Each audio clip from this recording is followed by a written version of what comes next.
There's only a few things I really care about in life.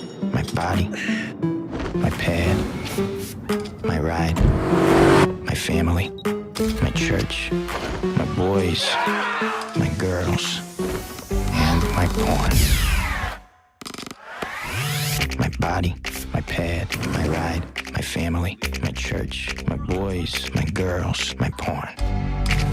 Body, pad, ride, family, church, boys, girls.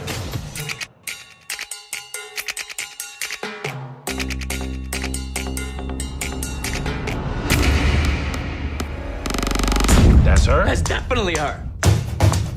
She's a dime. Oh, this girl's more than a dime for her. Oh my God, were you in love with this girl already? Sure, I've seen this girl. Oh my God, what's her name? What's her name? Why'd you say yes to me? I'm just gonna have to wait to find out. All right, I got time. You're cute, I like you. Oh, yeah? Yeah. Listen, you want to know the truth? You're the most beautiful thing I've ever seen in my life. You like movies? I don't watch too many movies. The pretty woman, the pretty man, and they drive off into the sunset. Everyone knows it's fake, I love movies like that, you know? Great. but they watch it like it's real life. Baby, What are you doing? I was just reading emails. No, you weren't. She caught me watching porn. That's it? Right? Oh! How do you watch that? How do you watch all the stupid movies that you watch? Movies and porno are different, John. They give awards for movies. They give awards for porn, too. So, there's only a few things I really care about in life. I don't know if I really want a wife and kids. Oh. Look what you did. I look like a grandmother, but do I have any grandchildren? If you want to lose yourself, you have to lose yourself in another person. It's a two-way thing. I thought you were different. And maybe it's time to try something new.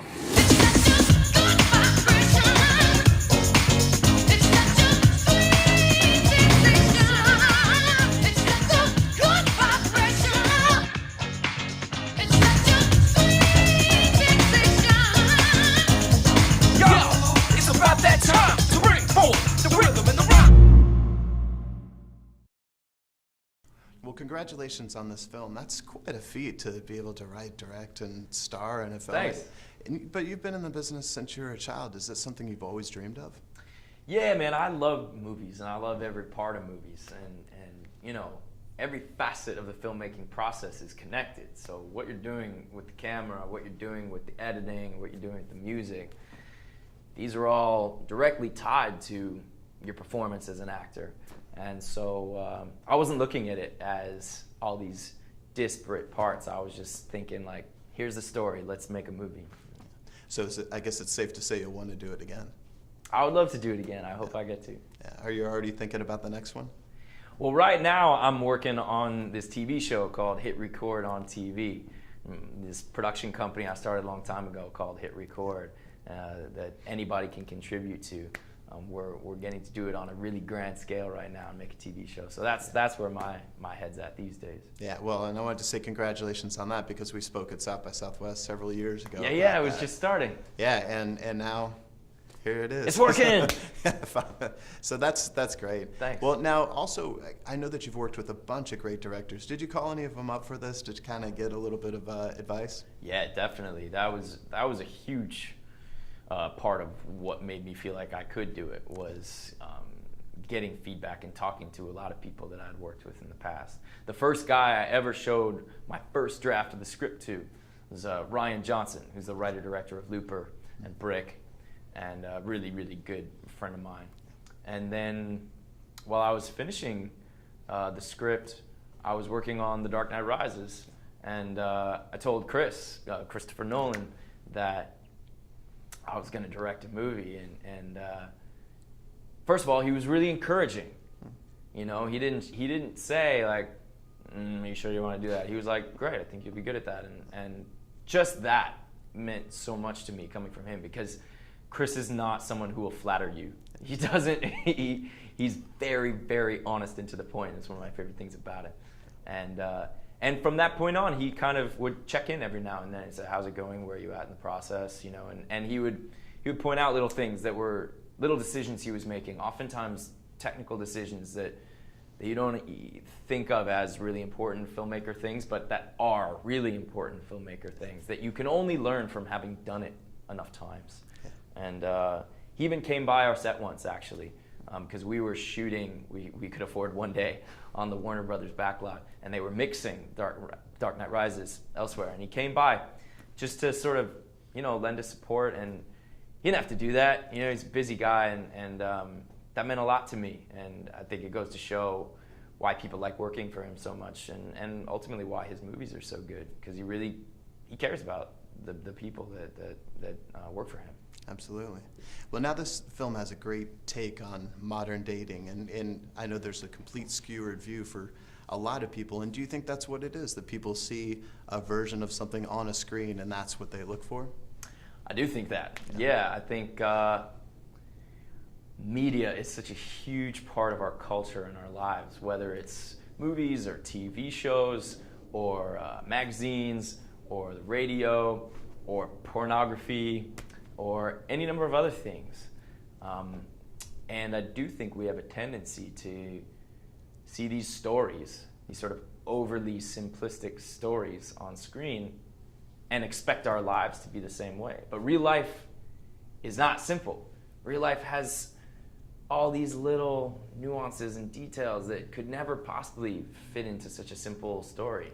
And that's a beautiful thing, So Don John is a story about a guy and a gal who are both kind of missing it because they're so obsessed with these fantasies. Because John, who I play, watches too much pornography, and Barbara, who Scarlett plays, she watches too many romantic Hollywood movies, and they're both missing what's real. Yeah. Well, specifically, without getting too specific, you probably had some good inspiration yourself. And I know you've said before you don't consider yourself to be a celebrity, but still, it's got to be a little different for you. Sure, man. I think that is part of where this movie came from, is that, it's a movie about how people treat each other like things sometimes, more than like people. And actors are, in our culture, sort of treated in a weird way sometimes, more like objects on a shelf than like humans. And here's the thing, though, I don't think that it's only actors that experience this. I think everybody experiences this. I'm sure you've experienced it. You can tell when you're talking to someone, but they're not really listening. They sort of already think they know who you are. They've put you in a box and labeled it, and they're not treating you like a person. They're not actually listening to what you have to say. They're treating you like a thing, and so that's what this movie's about. The character I play at the start of the show, he treats everything like a thing. Everybody, everything in his life. Definitely the women that he's with, the women that he watches on screen in these pornography videos, his friends, his family, his priest, even his own body. Everything is sort of an object for his consumption. And by the end of the movie, hopefully you can tell he's starting to break out of that mold. Yeah, absolutely. Now, last question. The show is the Drew Pearson Show, and Drew famously caught the Hail Mary pass. And I think everyone has a Hail Mary moment in their life where they just had to go for something. They didn't think it was going to work out, but it did. What do you suppose that was for you? That's a good question. I mean, this could certainly be called one of those. Writing a feature film is sort of like a Hail Mary pass. You're right, because at first you're doing it alone. I guess some people work with partners, and maybe that's different. But there's a lot of time and effort spent where you've got these voices of doubt in your head saying, you don't need to do this. Other people can do this better than you can. Blah blah blah blah blah, and you're tempted to stop. I guess I found a way to enjoy it, even for my own selfish reasons, and just keep going, because I had fun writing this script. And when those voices of doubt would come up, I would just say well, maybe it won't be good, or maybe this won't work out, but I'm having a good time writing it, so what the hell? Why don't I just keep going with it? And it worked out. And I guess in that way, it is sort of like a Hail Mary pass. Yeah. Well, it certainly worked out for you. Congratulations on everything. Thanks, man. Thank you.